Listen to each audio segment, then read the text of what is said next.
बिस्मिल्लाहिर्रहमानिर्रहीम। अस्सलाम वालेकुम नाज़रीन, मैं हूं आसिम नसीर और आप देख रहे हैं हमारा यूट्यूब चैनल।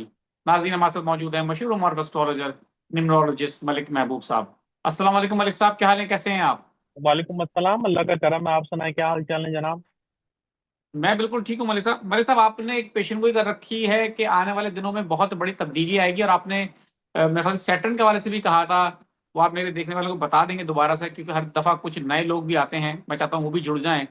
कि आपने कहा था कि आईनी तरमीम के हवाले से अब एमकेएम जो है पाकिस्तान है, उसने कहा है कि कौमी डायलॉग कल उसने ऐलान किया है सूबों के हवाले से। और पीपल्स पार्टी कह चुकी है कि किसी भी सूरत में हम सिंध की तकसीम बर्दाश्त नहीं करेंगे। यानी कि अब पॉइंट ये आ गया है कि जो इत्तेहादी जमातें हैं, जो हुकूमत में मौजूद जमातें हैं, वही आपस में लड़ पड़ी हैं। ये आपने एक बहुत पहले पेशेंट गोई कर रखी है कि ये आपस में ही लड़ेंगे।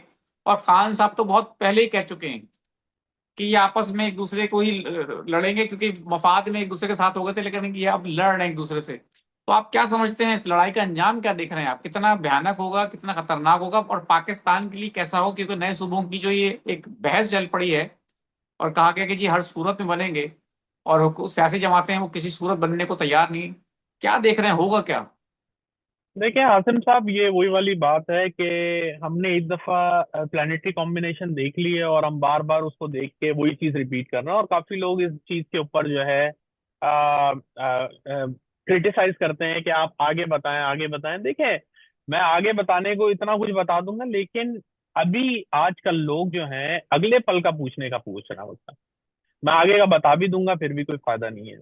फिलहाल जो प्लानिटरी कॉम्बिनेशन है उसमें ऐसे ही दिख रहा है कि पाकिस्तान की सियासत में बहुत बड़ी तब्दीली आएगी। ये मेरे ख्याल से बोलते बोलते मुझे भी तकरीबन 6-7 महीने हो गए हैं। फरवरी के बाद जब हम अक्सर औकात जंगों के अलावा पॉलिटिकल व्लॉग करते थे, तो उसमें मैं एक ही बात बोलता था कि अगस्त सितंबर हुकूमत के लिए बहुत टफ है। अब जी। देखा जाए तो नजर नहीं आ रहा होगा लोगों को। इनफैक्ट काफी लोग जो मेरे से क्लोज होते हैं वो यही बोलते हैं, हमें कुछ नजर नहीं आ रहा। तो मेरा कहने का सिर्फ एक ही जवाब बनता है यहाँ पे कि wait for the right movement. Right movement में इंसान को समझ में नहीं आता कि ये हुआ कैसे। तो यही बोलूंगा कि अगस्त सितंबर बहुत क्रिटिकल मंथ है और इसमें डेफिनेटली आपको नजर आनी चाहिए मूवमेंट, और आएगी भी सही। आज 17 तारीख हो गई है, मुझे नहीं पता पाकिस्तान की पॉलिटिक्स में क्या चल रहा है आज के दिन में, लेकिन आज से जो है यूं समझें कंजंक्शन सन और केतु का स्टार्ट हो गया। सन केतु कंजंक्शन मैंने बताया है, वैसे depending on the all horoscope different effect देते हैं। अगर मैं सिर्फ सन केतु को पकड़ के बैठ जाऊं तो वो बहुत से लोगों के चार्ट में होगा। इसका मतलब ये नहीं है कि सबके लिए ये चीज इम्प्लीमेंट होगी।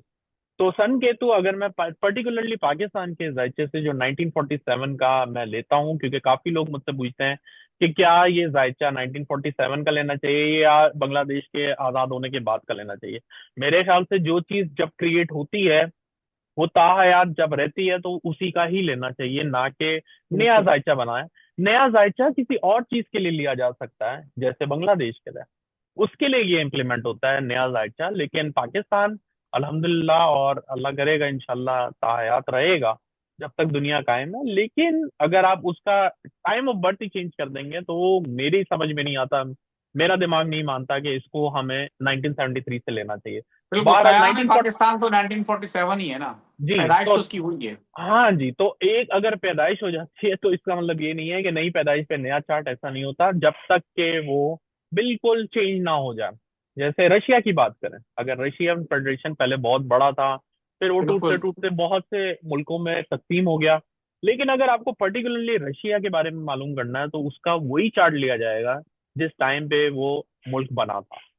तो ये तो बिल्कुल। मैंने एक कॉन्फ्लिक्ट और ये जो एक मिथ है उसको क्लियर करने की कोशिश की है।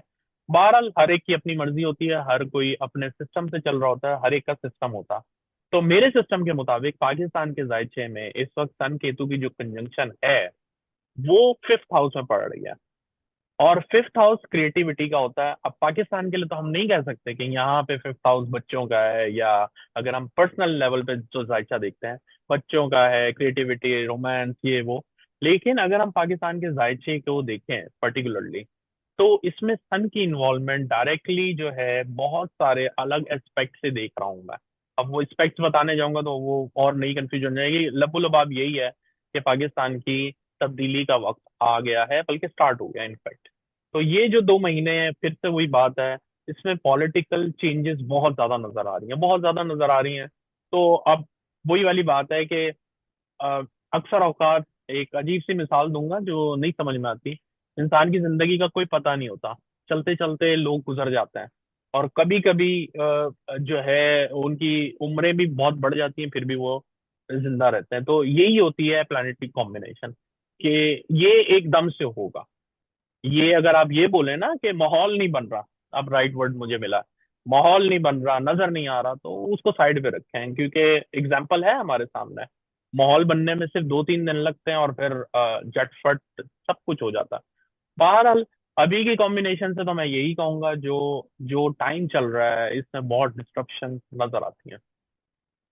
मलिक साहब, जो आपने कहा तब्दीली के हवाले से, तो हम्म। तब्दीली जो है वो आप भी जानते हैं, हम भी जानते हैं, और हमारे देखने वाले भी जानते हैं कि इतने आराम से नहीं आती।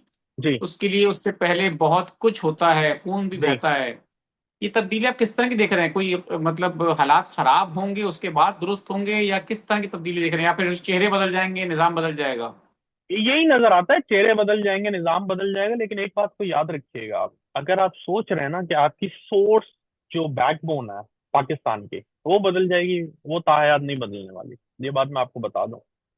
अगर आप ये सोच रहे हैं कि आपकी बैकबोन ही चेंज हो जाएगी, पूरा सिस्टम बदल जाएगा, ऐसा नहीं है। मैं आपको फ्रंट एंड की बात कर रहा हूँ। फ्रंट एंड जो है उसमें चेंजेस हैं, बैकबोन कभी भी नहीं बदलने। क्यों? अब पूछेंगे क्यों? क्योंकि ये बाय बर्थ है पाकिस्तान के चार्ट में।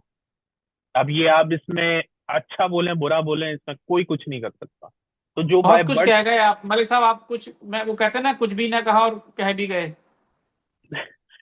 जी, उसकी वजह ये है क्योंकि यहाँ पे अनफॉर्चुनेटली हमारी आवाम को नहीं समझ में आती, और अभी भी नहीं समझ में आएगी। लेकिन मेरे ख्याल से अब दौर बदल रहे हैं, हम जेंजी के जमाने में रह रहे हैं।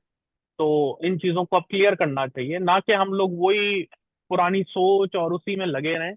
लेकिन जहां तक मैंने पढ़ा है, जहां तक मैं देख रहा हूँ, इस बात को अपने जहन में डाल दें, चेंजेस आएंगे। रूट कॉज, रूट जो है ना आपकी, वो नहीं बदलने वाली। तो वो बाय बर्थ चलिए। पाकिस्तान लेके बॉर्न हुआ है। तो ये चलिए, बात अपने बिल्कुल जहन ठीक में है। बिठा लें, जितनी जल्दी उतना अच्छा है।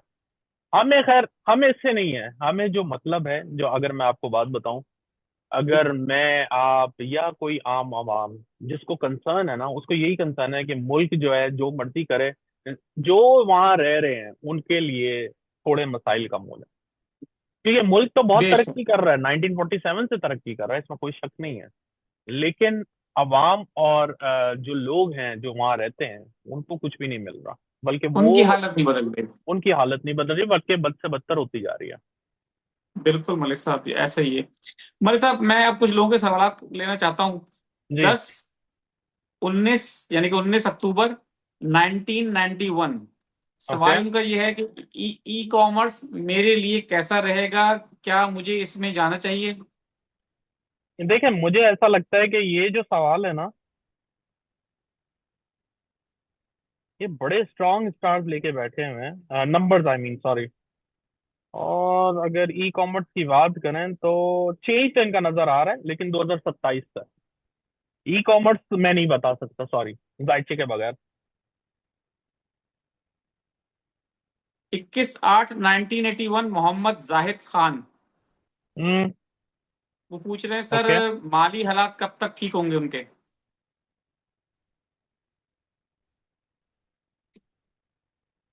अगस्त के बाद इनकी लाइफ में बहुत मेजर चेंजेस हैं। आई होप के इनके घर में प्रॉब्लम ना हो, लेकिन ये बाहर भी जाते हुए दिख रहे हैं, चेंज मूवमेंट नजर आ रही है इनकी चार्ट में। इसरार नाम है इनका, 25/4/1984। वो कह रहे हैं, सऊदी अरब में मौजूद हूं लेकिन कोई खातिर ख्वाह कामयाबी नहीं हासिल कर सके, और हालात कब सेट होंगे उनके? आपके चार्ट में जो टाइम चल रहा है उसमें हालात सेट अभी नहीं होंगे, होपफुली अगर होंगे तो वो 2029 के सेकंड हाफ से। 27/4/1982। आसिया मुगल नाम है इनका, और घरेलू परेशानियां और माली हालात के हवाले से इनका सवाल आया है। अच्छा। ये अभी रहेंगी अनफॉर्चुनेटली, 2 साल और हैं, जरा टफ हैं। हिम्मत से गुजारने पड़ेंगे आपको। बिल्कुल ठीक है मलिक साहब, बहुत बहुत शुक्रिया हमें वक्त देने के लिए। नाज़रीन, यहाँ हमारे व्लॉग का वक्त खत्म हुआ। मुझे और मलिक महबूब साहब को दें इजाजत। आखिर में हमारा वही पैगाम है, मुस्कुराएं, प्यार बांटें और अपने आसपास के लोगों का ख्याल रखें। अल्लाह हाफिज।